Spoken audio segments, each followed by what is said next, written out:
அரசவை விகட கவியாக்குதல். ஒரு நாள் கிருஷ்ணதேவராயரின் அரண்மனை அமர்க்களப்பட்டு கொண்டிருந்தது.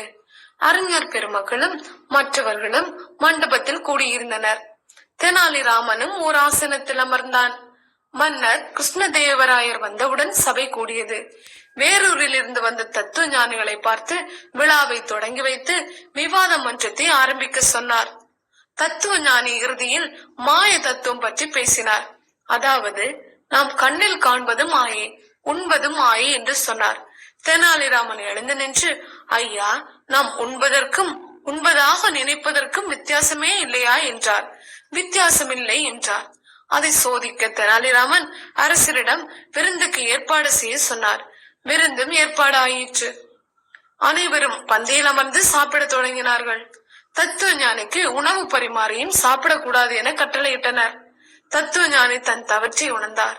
இதை பார்த்த அரசர் தெனாலிராமனின் திறமையை பாராட்டி பரிசளித்து அன்றிலிருந்து அவரை அரசவை விகட கவி ஆக்கினார்.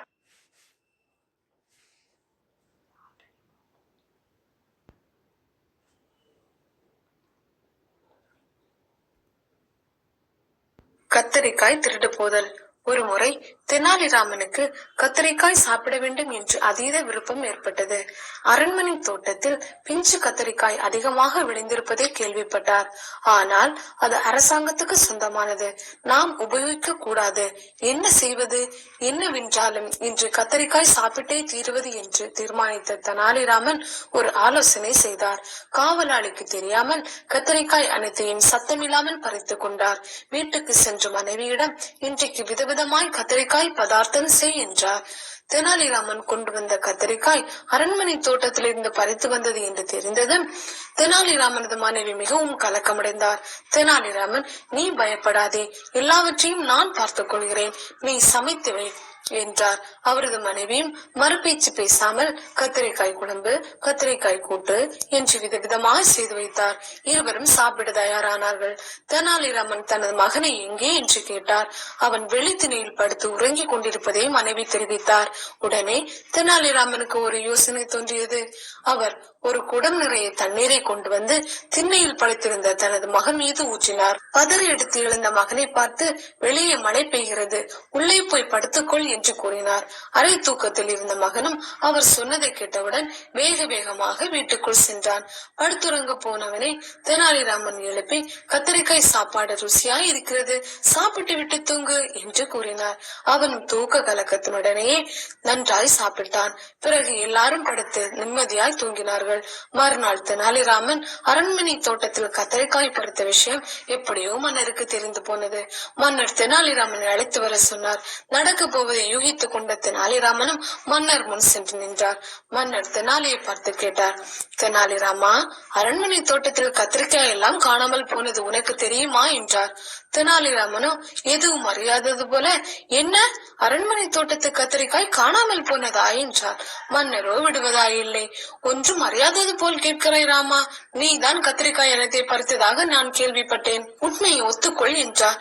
தெனாலிராமனோ இல்லவே இல்லை என்று சாதித்தார். மன்னர் உடனே, தெனாலிராமா, நீ உனது மகனை அழைத்து வா, குழந்தைகள் பொய் சொல்லாது, நேற்று நீங்கள் என்ன சாப்பிட்டீர்கள் என்பதை நான் உன் மகனை விசாரித்து தெரிந்து கொள்கிறேன் என்றார். தெனாலிராமனது மகனை காவலாளிகள் அழைத்து வந்தார்கள். மன்னன் சிறுவனிடம் அன்பாக விசாரித்தார். தம்பி, நேற்று உங்கள் வீட்டில் என்ன சாப்பிட்டீர்கள்? உடனே சிறுவன் சொன்னான், கத்தரிக்காய் குழம்பு, கத்தரிக்காய் கூட்டு மற்றும் சாதம் எல்லாம் சாப்பிட்டோம், மிகவும் ருசியாக இருந்தது. உடனே மன்னன் தெனாலிராமனை பார்த்தார். இப்போது மாட்டிக்கொண்டாயா தெனாலிராமா, இப்போதாவது உண்மையை ஒத்துக்கொள் என்றார். தெனாலிராமனோ விடாப்பிடியாக மறுத்தார். மன்னா, இவன் இரவில் கனவு கண்டு அதை உளறுகிறான், நன்றாக விசாரியுங்கள், நீங்கள் நம்பும்படியாக அவன் கூறினால்தான் உண்மை என ஒத்துக்கொள்கிறேன் என்றார். மன்னன் சிறுவனை பார்த்து மீண்டும் கேட்டார், குழந்தாய், நேற்று உங்கள் வீட்டில் என்ன நடந்தது என்று விளக்கமாக சொல். சிறுவனும், நேற்று இரவு ஜோவென மழை பெய்ததா, அப்போ அப்பா என்னை வீட்டுக்குள் கூட்டிக் கொண்டு போனாரா, அப்போ கத்திரிக்காய் வைத்து சாப்பிட சொன்னார்களா, சாப்பிட்டு விட்டு பிறகு நான் தூங்கிவிட்டேன் என்றான். தெனாலிராமனோ, நேற்று மழை பெய்ததா மன்னா, நீங்களே சொல்லுங்கள் என்று மன்னரை கேள்வி கேட்டார். மன்னர் குழம்பி போனார். அவையில் இருந்தவர்களை விசாரித்தார். நேற்று நகரத்தின் எந்த பகுதியிலும் மழை பெய்யவில்லை என்று எல்லோரும் சொன்னார்கள். மன்னரும் சரி, தெனாலிராமன் சொன்னதைப் போல குழந்தை கனவில் கண்டதைத்தான் சொல்கிறான் என்று சொல்லி தெனாலிராமனையும் விடுவித்தார். மனதிற்குள் மகிழ்ந்து கொண்டே தெனாலிராமனும் இடத்தை காலி செய்தார். பிறிதொரு நாள் மன்னரிடம் தாம் தான் கத்தரிக்காயை திருடியதாக ஒத்துக்கொண்டு நடந்தவர்களை சொல்ல மன்னர் ஆச்சரியத்துடன் சிரித்து மகிழ்ந்தார். பிறகு தெனாலிராமனின் சாதுரியத்தை மெச்சி பல பரிசுகளை அளித்து மகிழ்ந்தார்.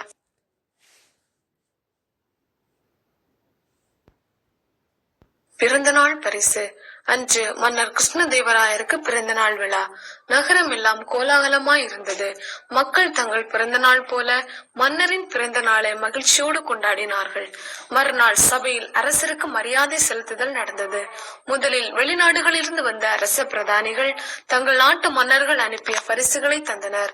பிறகு அரசரின் நெருங்கிய நண்பர்கள் தங்கள் பரிசுகளை அளித்தனர். அப்போதுதான் பெரியதொரு பொட்டலத்துடன் தெனாலிராமன் உள்ளே நுழைந்தார். அவரை எல்லாரும் வியப்போடு பார்த்தனர். தெனாலிராமன் கொண்டு வந்த பரிசு பொட்டலம் மிக பெரியதாக இருந்ததால் அவையில் உள்ளவர்கள் ஆவலோடு என்ன பரிசு என்று எதிர்பார்த்திருந்ததால் அந்த பொட்டலத்தை பிரிக்கும்படி தெனாலிராமனிடம் கூறினார் அரசர். தெனாலிராமன் தயங்காமல் பொட்டலத்தை பிரித்தார். பிரிக்க பிரிக்க தாளை மடல்கள் காலடியில் சேர்ந்தனவே தவிர பரிசு பொருள் என்னவென்று தெரியவில்லை. அதனால் எல்லாரும் ஆவலுடன் கவனித்தனர். கடைசியில் மிக சிறிய பொட்டலமாக இருந்ததை பிரித்தார்.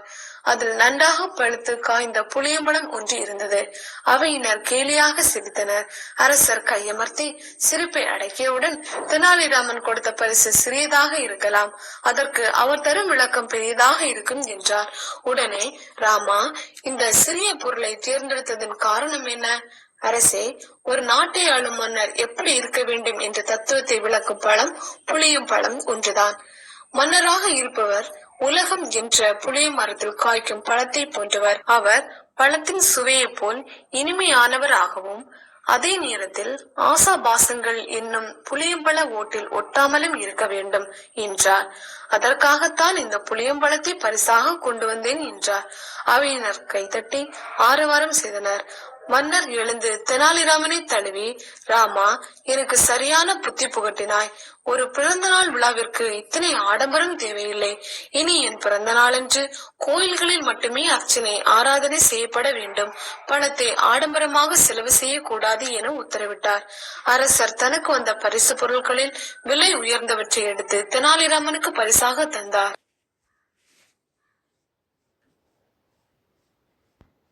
காளியிடம் வரம் பெற்ற கதை. ஆந்திர மாநிலத்தில் உள்ள ஒரு சிற்றூரில் ஓர் ஏழை அந்தண குடும்பத்தில் பிறந்தார். தெனாலிராமன் இளமையிலேயே தன் தந்தையை இழந்தார்.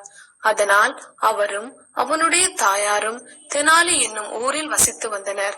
அவருடைய தாய் மாமன் ஆதரவில் தான் வாழ்ந்து வந்தார்கள். தெனாலிராமனுக்கு படிப்பு என்பது வேப்பங்காயாக கசந்தது. இருந்தாலும் அவர் மிகவும் புத்திசாலியானவர், நல்ல நகைச்சுவையாக பேசக்கூடியவர். அவர் தந்தை இறந்ததால் தன் குடும்பத்தை காப்பாற்ற வேண்டிய நிலை ஏற்பட்டது. இந்நிலையில் தெனாலிராமனை காண ஒரு முனிவர் வந்தார். அவர் ராமனின் நிலையை கண்டு மிகவும் வருந்தினார். அதன் பிறகு அவருக்கு ஒரு மந்திரத்தை கற்றுக் கொடுத்தார். அந்த மந்திரத்தை பக்தியுடன் ஜெபித்தால் காளி பிரசன்னமாவாள் என்றார்.